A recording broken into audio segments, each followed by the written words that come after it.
曾为中视当家花旦的女星甄丽与老公结婚多年，并育有一子一女。近日她上节目分享家庭，爆料老公都会在外面跟朋友吹嘘自己的床上功夫，但为了在外面替老公留面子，在一次被问到老公到底有多厉害时，她便顺势的回说每天都被顶到位。结果她在当天事后跟老公说，却得到超悲惨的下场。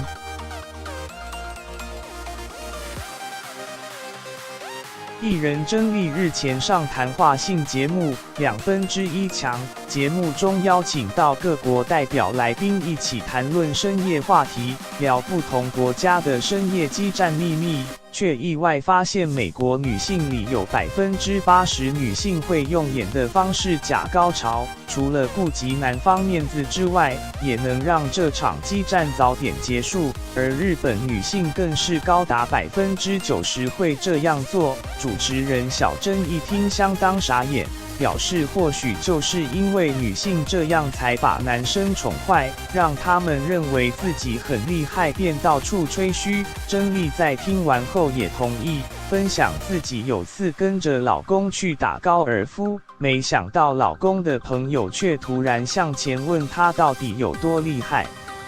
甄丽一听马上意识到是自己老公在外面向有人吹嘘，但为了顾及老公面子，她直接回答我每天都被顶到位。而一直想要拼第3胎的她在当天就利用这件事跟老公说，你都说你那么厉害了，那是不是等下回家可以试一下？未料老公听完竟开始躲着她，不敢跟她睡，让她相当傻眼。悲惨下场也让节目来宾当场笑翻。实习编辑斜线李佳莹。